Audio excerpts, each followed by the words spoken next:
Bonjour à tous.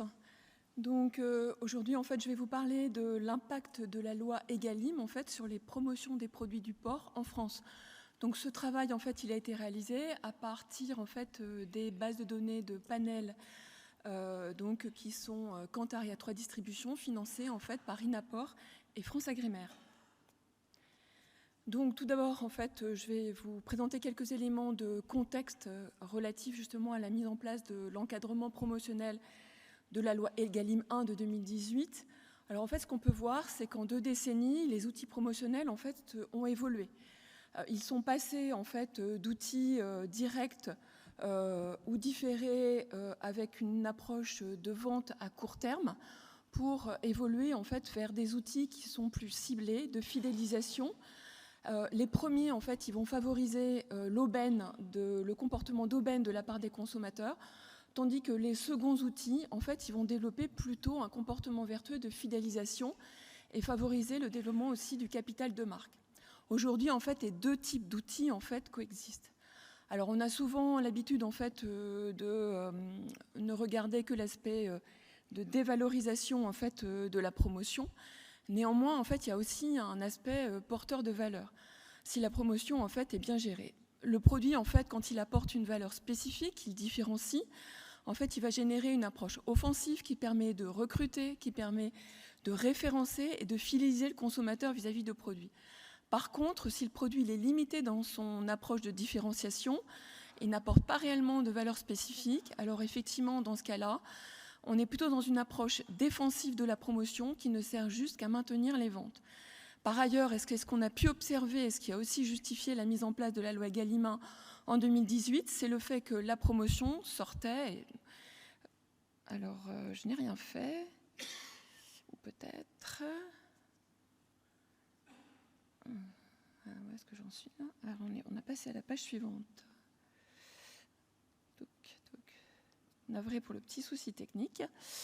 Donc tout simplement, ce que je disais, c'est que la promotion peut sortir de son cadre exceptionnel, soit parce qu'elle est trop fréquente, soit parce qu'en fait, le taux de générosité ou le taux de remise, c'est-à-dire la dégradation en fait, de prix est trop forte. Et dans ce cas-là, en fait, ça vient perturber la perception du prix par le consommateur. Alors, jusqu'à quelques éléments d'aspect juridique relatifs à la mise en place du volet promotionnel de cette loi Egalim 1, rappelant en fait qu'elle est présente en fait aujourd'hui et toujours jusqu'à 2026 à titre expérimental. Juste resituer, c'est qu'en 2015, 2016 et 2017, notamment en fait sur la viande de porc, la période de promotion avait été en fait encadrée avec des arrêtés successifs annuels. Donc la loi Egalim, elle statue sur 3 aspects. Le relèvement en fait du seuil de revente à perte à hauteur de plus 10%, le plafonnement en fait de la promotion avec un volet relatif au volume en fait qui est en place pour un produit donné à hauteur de 25%, mais ça aussi peut se traduire en fait sous forme contractuelle au travers d'un chiffre d'affaires. Et ensuite ce fameux de taux de dégradation en fait de prix entre le prix du produit en rayon et en promotion qui est statué à hauteur de 34%. Les enjeux, effectivement, et on en parle aujourd'hui, c'est de préserver la valeur des produits, c'est d'augmenter en fait la marge vers en fait une meilleure rétribution de l'ensemble en fait des maillons, y compris évidemment de l'éleveur. Alors en viande de porc et en produits de charcuterie, mais surtout en viande de porc, on a des produits d'appel qui sont fortement soumis à la promotion. La viande de porc, parce qu'en fait c'est un produit brut et que par ailleurs en fait elle a un taux de pénétration élevé, elle est présente dans tous les frigos des foyers français, avec en 2019 72% d'entre eux qui sont détenteurs.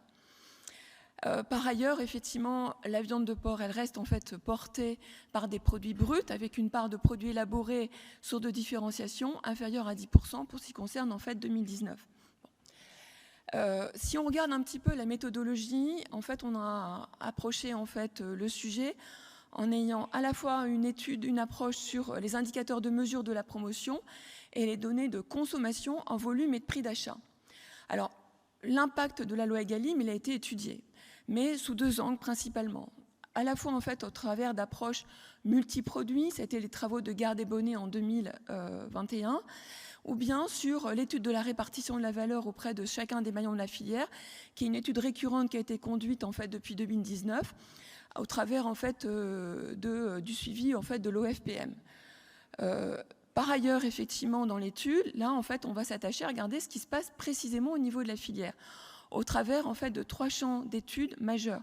L'étude de la dynamique et de l'investissement promotionnel, de la structure de l'offre de produits par marque et de l'inflation des prix. Donc, on a effectué 3 types de suivi. Le premier, en fait, au travers du panel A3 distribution, avec 2 premiers, en fait, indicateurs qui ont été obtenus par extraction et les 2 suivants, en fait, par calcul. Donc, on a regardé l'activité promotionnelle, l'évolution de la pression promotionnelle, qui est un indicateur qui permet de mesurer l'intensité de la promotion, tenant compte, en fait, de la diffusion, combien de prospectus sont diffusés dans combien de mètres carrés de points de vente. Et puis, on a regardé le taux de générosité, dont je vous disais que c'est un taux de remise. On a regardé la part des techniques promotionnelles utilisées, puisqu'en fait, vous verrez, elles ne sont pas toutes assujetties à l'encadrement, et qu'une part d'entre elles fait l'objet, en fait, d'une approche contractuelle sous la forme de NIP. Ensuite, on a regardé des données de panel Kantar au travers du suivi de la... Je suis désolée, mais... au travers, en fait, du suivi de l'évolution de la structure de l'offre en charcuterie libre-service par format d'enseigne et au travers, en fait, de différentes typologies de marques. On a fait un suivi de l'évolution de l'inflation en regardant par comparaison ce qui se passe en grande distribution et ce qui se passe en circuit spécialisé. Donc, premier constat, c'est qu'en fait, on a une lecture sur la dynamique promotionnelle qui est contrastée. Donc, on a, contrairement en fait à l'objectif de la loi, une activité promotionnelle sur les produits du porc, en viande à gauche, en viande de porc, et en charcuterie à droite, qui est restée en fait plutôt en hausse, tant en nombre d'opérations, donc de prospectus, qu'en nombre d'unités de besoin. Pour stipuler, une unité de besoin, c'est quoi ? Le lardon fumé et nature qui est mis en promo, c'est une même et unité de besoin, même s'il y a 2 références.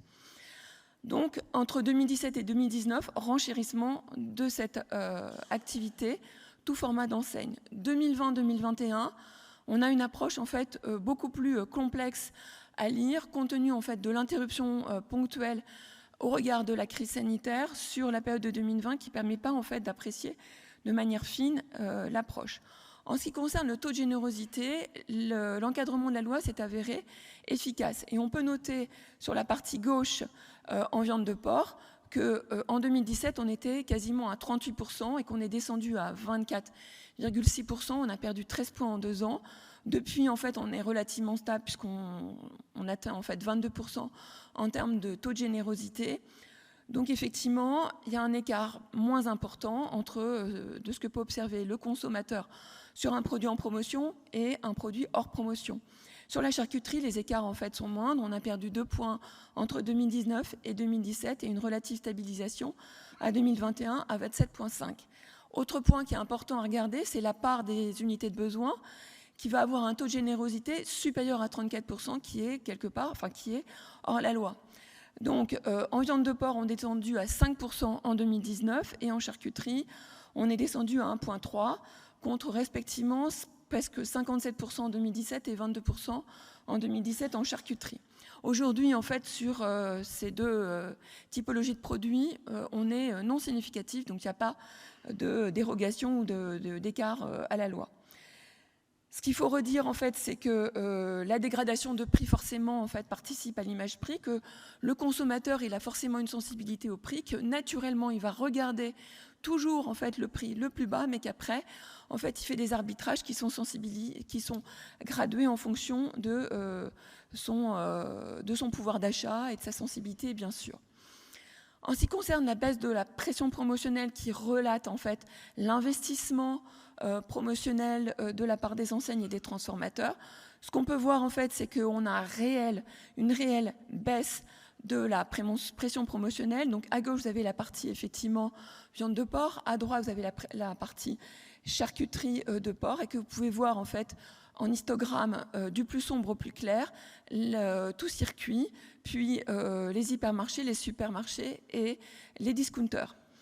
Donc, ce qu'il faut rappeler, en fait, c'est qu'on a un encadrement, en fait, de la part de volume sous promotion qui a été réduite à 25% et que mécaniquement, ça a réduit l'assiette des promotions et que ça contribue effectivement à avoir une baisse de la pression promotionnelle. Donc, on est descendu, en fait, en 2019 à 0,9 en viande de porc et à 3,8% en charcuterie. On ne le voit pas là, c'est un petit peu hors sujet. Le sujet, en fait, a été traité sur une période antérieure, mais depuis, c'est toujours un sujet qui reste d'actualité, puisqu'on a des très, très grandes variations en 2022 et en 2023. Alors maintenant, sur les mécaniques. D'accord. Donc sur les outils en fait promotionnels, 3 choses à retenir. C'est que le cadre de la loi en fait donne en fait une part de volume sous promotion qui est limitée à 25%. Ce que l'on peut voir en fait, c'est que la part en fait qui est soumise à l'encadrement par la promotion, tout en clair en bas, est relativement stable. 2017, 2018, 44%, 2021, 43%. En revanche, on a une augmentation en fait de la part qui est donc non soumise en fait à l'encadrement promotionnel, qui sont en fait les promotions massifiées en fait sans mécanique de type prix choc, prix malin, qui a gagné en fait 5 points, 37%, 42% entre 2017 et 2021. Par ailleurs, en fait, les distributeurs font appel à la data de plus en plus en fait pour personnaliser la communication promotionnelle auprès des consommateurs. Pour ce qui concerne en fait l'inflation, qui est donc resté contenu en fait sur la période. Il faut dire que Egalim a été mise en place dans un contexte de faible inflation. 2018-2013 plus 3,4, 2019-2018 plus 2,5.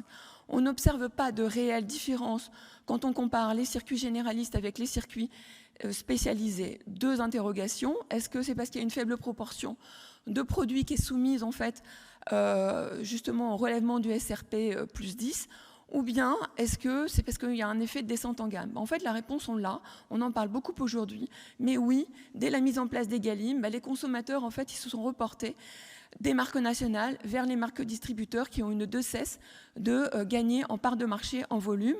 Et quand on voit en fait l'encadré en rouge en bas à gauche sur tout circuit, on voit que les MDD ont gagné 1,7 points, les premiers prix 0,4 points. En revanche, les marques nationales ont perdu 2 points. Et que par ailleurs, effectivement, on a observé en fait un rééquilibrage en fait des premiers prix à hauteur de plus 4,4%. Donc pour conclure très rapidement, parce que le temps est compté, donc vous l'avez compris en fait, l'encadrement et les équilibres dans le rapport de force en fait avec la distribution, finalement c'est pas nouveau. On en a parlé avec le petit commerce, et aujourd'hui effectivement par rapport en fait à l'encadrement du gain des surfaces, les distributeurs se battent sur le prix dans un contexte en fait inflationniste. L'étude a mis en avant que Egalim 1 a une contribution pour réduire l'ampleur des prix pratiqués et l'effet de stockage des consommateurs, mais en termes de valorisation, la question reste posée. Aujourd'hui, la phase d'inflation en fait repose de manière cruciale et encore plus en fait en 2024 le rôle de la promotion. Et enfin, la notion de prix juste qui s'articule à la fois sur la compréhension qu'a le consommateur vis-à-vis en fait de la valeur et effectivement de la comment dirais-je de l'écart perçu entre justement un prix Fondrillon et un prix promotionnel compte tenu de la grande fréquence en fait et la multiplicité des types de promotions qui s'empilent aussi également. Dernier point sur les enjeux climatiques qui viennent, pour les consommateurs, enfin pondérer un peu le discours qui est un peu sombre, on va dire. Une part des consommateurs se détache de plus en plus quand même des enjeux individuels pour se tourner vers des enjeux en fait de bien commun, et que peut-être ça peut être aussi une manière de pondérer cette évolution très tirée vers une baisse de la valeur. Je vous remercie.